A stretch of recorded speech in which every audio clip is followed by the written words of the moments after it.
Supreme court ने कृषि कानूनों के अमल पर रोक लगा दी और किसानों से बातचीत के लिए 4 मेंबर्स की एक कमेटी का ऐलान किया है। लेकिन किसानों ने स्पष्ट कर दिया है कि वो किसी भी कमेटी के सामने बातचीत के लिए नहीं जाएंगे। किसानों का कहना है कि वो कानून वापसी तक अपना आंदोलन जारी रखेंगे। पर किसानों के आंदोलन को करीब 50 दिन होने जा रहे हैं। सरकार किसानों के बीच 8 दौर की बातचीत के बाद भी जब किसान आंदोलन का हल नहीं निकला तो हर किसी की निगाहें सुप्रीम कोर्ट पर थी। सुप्रीम कोर्ट ने सोमवार को कृषि कानूनों को लेकर जो सख्ती दिखाई थी, उसके बाद कृषि कानूनों के भविष्य को लेकर अटकलें जोर पकड़ने लगी थी। और जैसा कि उम्मीद की जा रही थी, हुआ भी कुछ वैसा ही।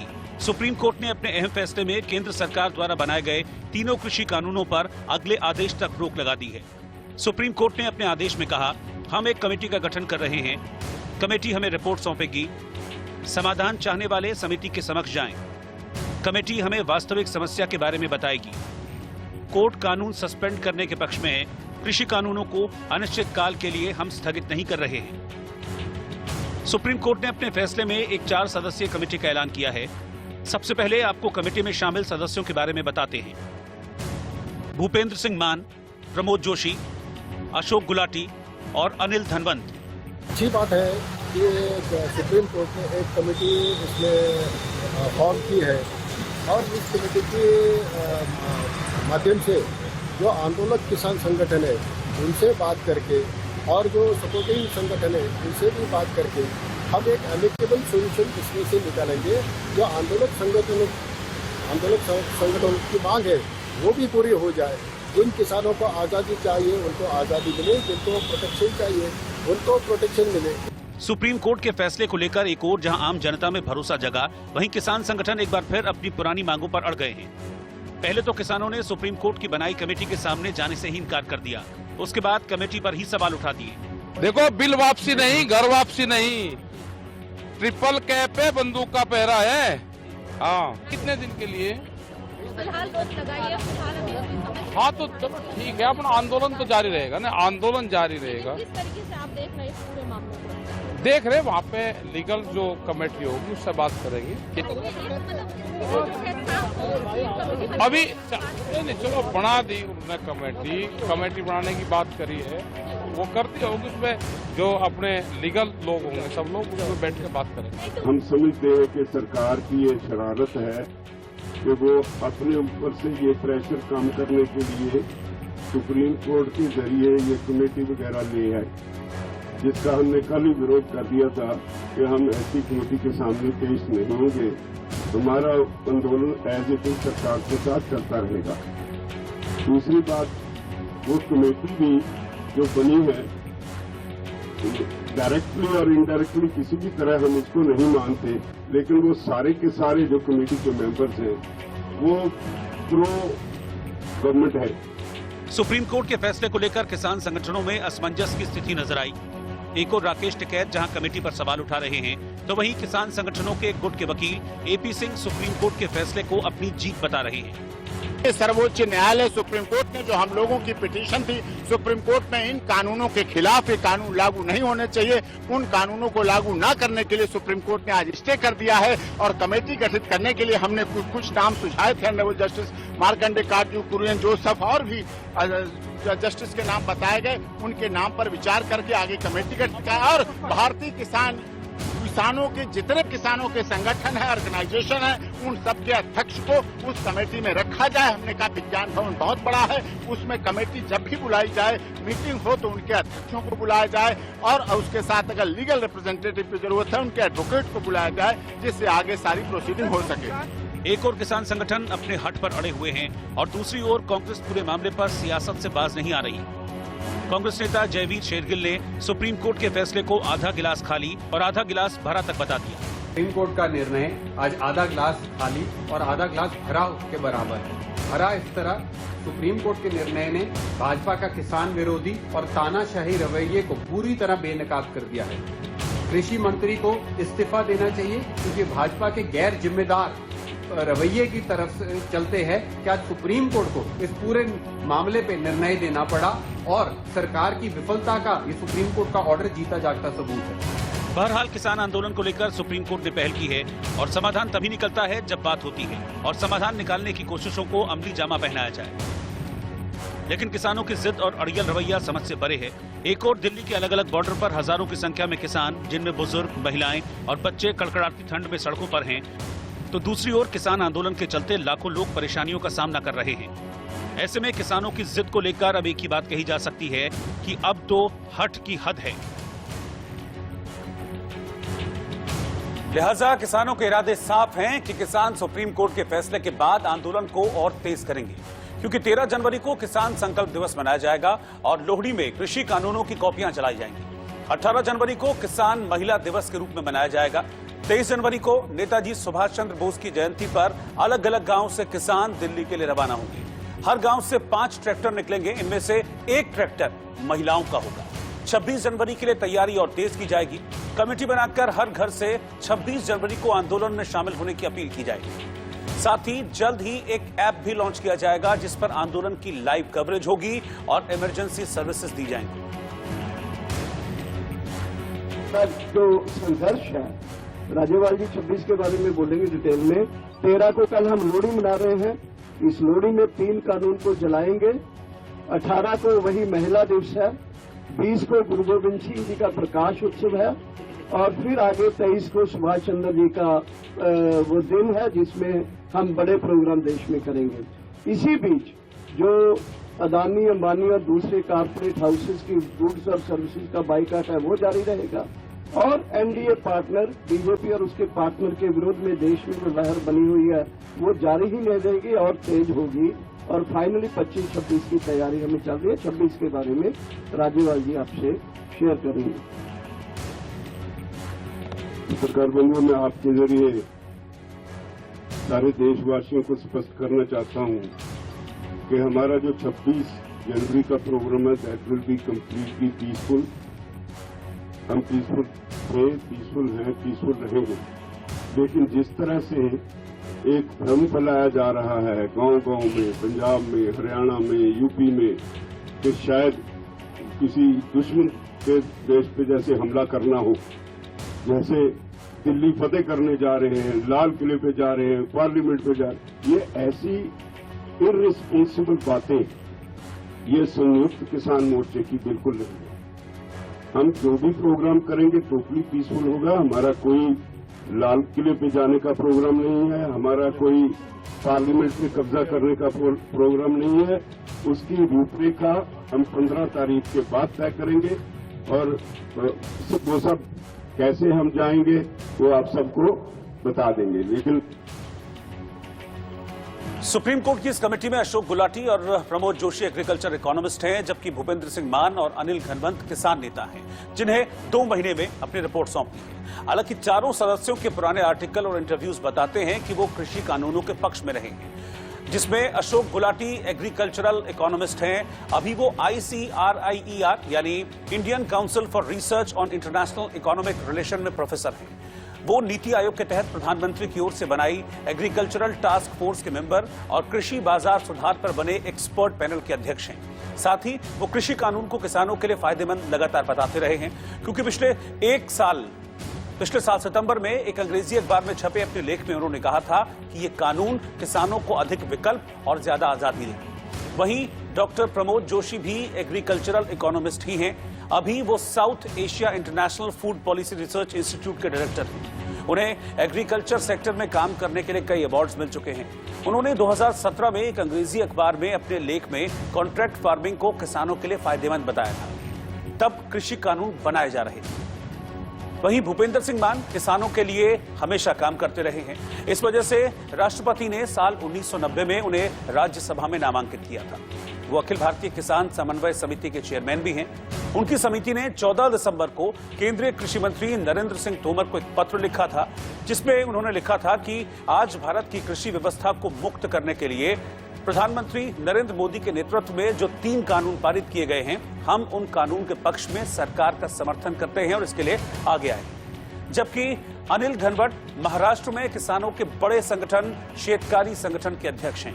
ये संगठन बड़े किसान नेता रहे शरद जोशी ने 1979 में बनाया था। अनिल घनवट का कहना है कि इन कानूनों के आने से गांव में कोल्ड स्टोरेज और वेयरहाउस बनाने में निवेश बढ़ेगा। घनवट ने यह भी कहा कि अगर 2 राज्यों के दबाव में आकर ये कानून वापस लिए जाते हैं तो इससे किसानों के खुले बाजार का रास्ता बंद हो जाएगा।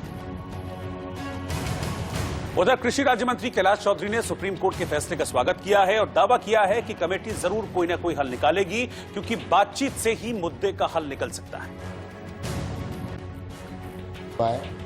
ये हमारी इच्छा के विरुद्ध हुआ है। हम तो चाहते थे कि ये कानून यथावत रहे, होल्ड नहीं हो, लेकिन उसके बावजूद भी सुप्रीम कोर्ट का जो निर्णय है वह सर्वमान्य है और निश्चित रूप से हम इस निर्णय का स्वागत करते हैं। और जो ये कमेटी बनी है उस कमेटी के माध्यम से निश्चित रूप से पूरे देश के जो किसान हैं उनकी भी राय ली जाएगी, एक्सपर्ट है जो इस एग्रीकल्चर के अंदर उनकी भी राय होगी। और जो अगला जब फैसला आएगा सुप्रीम कोर्ट का तो निश्चित रूप से इस रिपोर्ट के आधार पर आएगा। तो मुझे ये विश्वास है कि निश्चित रूप से इन कानूनों के अंदर जो किसानों के हित के हैं उन बातों को ध्यान में रखकर ये किया जाएगा। और इस बात का हम पहले ही कह रहे थे किसान यूनियन के लोगों से कि वार्ता से ही इसका समाधान निकल सकता है। तो निश्चित रूप से संवाद बढ़ेगा और आज इस बात को सुप्रीम कोर्ट ने भी सिद्ध कर दिया। उधर दिल्ली के गाजीपुर बॉर्डर पर जारी आंदोलन की तैयारियों से लगता है कि अगर सरकार नहीं मानी तो फिर यह आंदोलन और आगे महीनों चलता रहेगा, क्योंकि वहां बच्चों की पढ़ाई के लिए ऑनलाइन क्लास, मनोरंजन के लिए थिएटर तक खुल गए हैं। 50 दिन का वक्त होने वाला है। हर रोज यहाँ पर नए नए रंग नजर आते हैं। मैं दिल्ली यूपी की सीमा गाजीपुर बॉर्डर पर मौजूद हूँ और आज हमने यहाँ पर ये देखी सांझी सत। सांझी सत का मतलब है अपनी चौपाल, लेकिन ये बहुत महत्वपूर्ण है क्योंकि जो किसान परिवार यहाँ पर आंदोलन में हैं उनके लिए और खासकर उनके बच्चों के लिए पढ़ना लिखना काफी ज्यादा मुश्किल हो रहा था। तो उसके लिए इस सांझी सत्र की शुरुआत की गई है। बेसिकली ये एक लाइब्रेरी भी है और यहाँ पर बच्चों की पढ़ाई की व्यवस्था की गई है। लॉ की एक स्टूडेंट यहाँ पर आई हैं जो बच्चों को पढ़ा रही हैं और साथ ही साथ उनकी ऑनलाइन स्टडी की भी व्यवस्था की गई है। मैं इस सांझी सत्र के अंदर आपको लेकर चलता हूं और आप समझ जाएंगे कि कितना नेक कार्य यहाँ पर हो रहा है। पहले आपको अंदर आते ही ये लाइब्रेरी दिखाते हैं।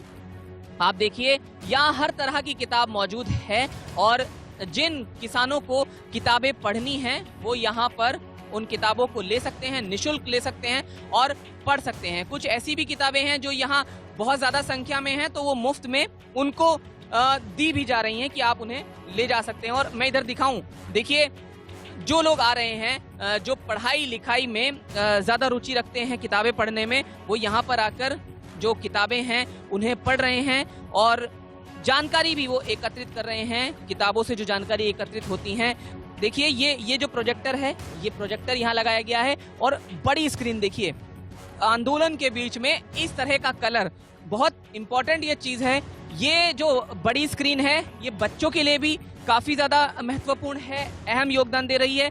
साथ ही साथ जो लोग सिनेमा के शौकीन हैं, जो आंदोलन में शामिल हैं, उनके लिए यहाँ पर फिल्में चलाई जाती हैं। हालांकि देशभक्ति की वो फिल्में होती हैं, धार्मिक फिल्में भी होती हैं और दिन में आकर महिलाएं यहाँ आती हैं और देखती हैं और शाम को पुरुष भी यहाँ पर आकर वो फिल्म जो है उनको एंजॉय करते हैं। लेकिन क्योंकि इसको ऑपरेट करने वाले लोग चाहिए थे तो ऐसा तभी पॉसिबल हो सकता था जब कोई ऑपरेट कर पाए। तो ऐसे में एक पति पत्नी ने जिम्मा उठाया और वो अपने कामों को छोड़कर यहाँ पर पहुंचे और ये तमाम चीजें यहाँ पर वो ऑपरेट कर रहे हैं और किसानों की सेवा में लगे हैं। ये लगातार चीजें जो हैं आंदोलन के बीच से सामने आ रही हैं और इससे ये नजर आ रहा है कि किस तरह से जो आंदोलन का हौसला है वो काफी बुलंद हो रहा है। मैं अंत में एक बार आपको इसकी छत दिखाऊं। आप देखिए ये जो छत है पहले कपड़ा और उसके ऊपर वाटरप्रूफ मटेरियल लगाया गया है ताकि अगर बारिश आ जाए तो किसी तरह की परेशानी ना हो और चारों तरफ से भी इसी तरह से इसे ढका गया है और हर तरह की व्यवस्था करने की यहाँ कोशिश की गई है। स्वामी विवेकानंद की जयंती पर प्रधानमंत्री मोदी ने विपक्ष पर हमला किया। उन्होंने कहा कि राजनीतिक वंशवाद लोकतंत्र का दुश्मन है जिसे उखाड़ फेंकना है। स्वामी जी ने जो देश और समाज को दिया है वो समय और स्थान से परे हर पीढ़ी को प्रेरित करने वाला है, रास्ता दिखाने वाला कि भारत का शायद ही ऐसा कोई गांव हो, कोई शहर हो, कोई व्यक्ति हो जो स्वामी जी से खुद को जुड़ा महसूस न करता है। उससे प्रेरित न होता। स्वामी जी की प्रेरणा ने आजादी की लड़ाई को भी नई ऊर्जा दी थी। लोकतंत्र का एक सबसे बड़ा दुश्मन पनप रहा है और वो है राजनीतिक वंशवाद। राजनीतिक वंशवाद देश के सामने ऐसी ही चुनौती है जिसे जड़ से उखाड़ना है। ये बात सही है कि अब केवल सरनेम के सहारे चुनाव जीतने वालों के दिन लदने लगे हैं, लेकिन राजनीति में वंशवाद का ये रोग अभी पूरी तरह समाप्त नहीं हुआ है। एक ओर कोरोना के खात्मे के लिए वैक्सीनेशन की तैयारी है, तो वहीं दूसरी ओर बर्ड फ्लू से हड़कंप मचा हुआ है। दिल्ली समेत देश के राज्यों में बर्ड फ्लू दस्तक दे चुका है। महाराष्ट्र में भी अलर्ट है, लेकिन मुंबई में कोरोना वैक्सीन स्टोरेज सेंटर के पास एक कबूतर और कौवे के मृत पाए जाने के बाद दहशत फैल गई। मुंबई के कांजूर मार्ग पर मौजूद वैक्सीन स्टोरेज सेंटर की इमारत के पास पक्षियों के शव पाए गए। इसी इमारत में पुणे से आने वाली वैक्सीन रखी जानी थी, लिहाजा पक्षियों की मौत से चिंता बढ़ गई। हालांकि मौत की वजह अब तक साफ नहीं है। मुंबई वालों को बर्ड फ्लू डरा रहा है, इस वजह से लोगों ने चिकन खाना बंद कर दिया है और इसका कारोबार पर भी असर पड़ा है। देखिए संवाददाता अभिषेक शर्मा की खास रिपोर्ट। तमाम इलाकों में बर्ड फ्लू की दस्तक हो चुकी है और यही कारण है कि सरकार की तरफ से बड़ी एडवाइस जारी की गई है कि हर जगह साफ सफाई हो और जहां भी जरूरत हो उस हिसाब से तत्काल प्रभाव से एक जो नंबर जारी किया गया है, टोल फ्री नंबर, उस पर लोग सूचित करें। हम आपको इसमें तस्वीरें दिखा रहे हैं। पोल्ट्री जो कि मुर्गियों का जो दुकान होता है, यह मुंबई के अंदर इलाके का है, एक बड़ा मार्केट है और इस बड़े मार्केट में तमाम मुर्गियां यहाँ पे डेली आती हैं, लोग बेचते हैं और लोग ले भी जाते हैं, खाते भी हैं। और इस सबसे खास बात यह है कि मुंबई में इस वक्त पाबंदी लगाई नहीं गई, यानी मुर्गियों को बेचने के खरीदने की पाबंदी लगाई नहीं गई है, लेकिन पाबंदी जो तमाम अन्य इलाके यानी परभनी की बात कर लें या अन्य जगहों की बात कर लें, उन जगहों पाबंदी जो लगाई गई है क्योंकि वो 10 किलोमीटर रेडियस में उस पूरे जो जहां पर ऐसी मुर्गियां हैं जहां पर भी जो बर्ड फ्लू खतरा हुआ है उस जगह पर जरूर बंद कर दिया गया है। आप देख सकते हैं कि अगर थोड़ा सा मुर्गियों की जो कैसे पहचान में आती है उसके बारे में अगर आपको बताना चाहें तो जो जिसको बर्ड फ्लू हुआ रहता है उन मुर्गियों के पैर जो होते हैं वो लाल हो जाते हैं और वह कहीं न कहीं यह समझ में आ जाता है कि उन्हें बर्ड फ्लू हुआ है। साथ ही जो सर के ऊपर का जो हिस्सा होता है वो पूरा लाल हो जाता है, यानी एक जख्म जैसा रहता है। लगता है कि यहाँ बर्ड फ्लू उन्हें हुआ है, लेकिन यहाँ पे जो मुर्गियों को देख रहे हैं आप, ऐसा देखने को नहीं मिल रहा है। यहाँ पे जो दुकानदार हैं, लोग हैं, उनसे जान लेते हैं कितना। और सबसे खास बात ये बताना चलूँ आपको कि इन सब की वजह से धंधे पर लोगों का असर पड़ा है। धंधा जो लॉकडाउन की वजह से वैसे ही पहले से कमजोर था, लोगों का कमर टूटी हुई थी, लेकिन इस बर्ड फ्लू की वजह से इस धंधे पर भी भारी असर पड़ा है। क्या कहेंगे आप धंधा कर रहे हैं, किस तरीके से बड़ा असर आपको इस पे पड़ा है इस बर्ड फ्लू की वजह से? बर्ड फ्लू की वजह से इससे असर पड़ा है कि पहले रुपये में पूरा रुपया बिकता था, रुपये का, अभी 8 आने में आ गया है। फिर भी लोग आके लेके जा रहे हैं, खा रहे हैं, लेके हाँ ले जा रहे हैं। अगर हम एक अमूमन बात करें जो कि आप लोग होलसेलर हैं, कितने डेली यहाँ मुर्गियाँ बिक जाती थी आपकी और अब कितनी बिक रही है जैसे बर्ड फ्लू का खतरा आया है? 500। हाँ बोलो। पहले 50 बिकती थी, अभी आधा हो गया, 25 या 20 मुर्गी ऐसा बिक रही है। इससे ज्यादा तो जा रही नहीं, क्योंकि ये बर्ड फ्लू का सुनी पब्लिक तो एकदम कम हो गई है। तो उसमें क्या हो गया, धंधा पूरा मार खा गया।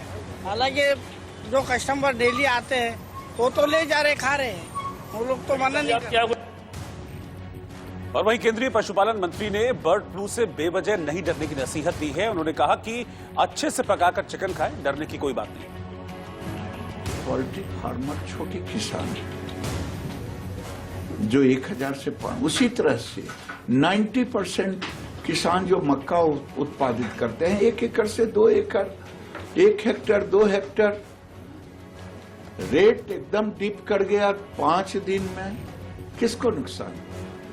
उस गरीब पोल्ट्री फार्मर को, उस गरीब किसान को। आप वैज्ञानिक तरीके से अगर कुछ आपको प्रोटोकॉल के अनुसार अगर कुछ है तो आप कार्रवाई करें, कोई डरने की जरूरत नहीं है, क्योंकि पशु विश्व संगठन ने कहा है 70 डिग्री टेम्परेचर पर खूब बढ़िया से पका के खाएं। अब भारत का खाना जो भी पकता है ऑलमोस्ट बुर्न पकाते हैं तो 70 से ऊपर ही रहता। और फिलहाल वक्त एक छोटे से ब्रेक का है, लौट रहे हैं फौरन वापस।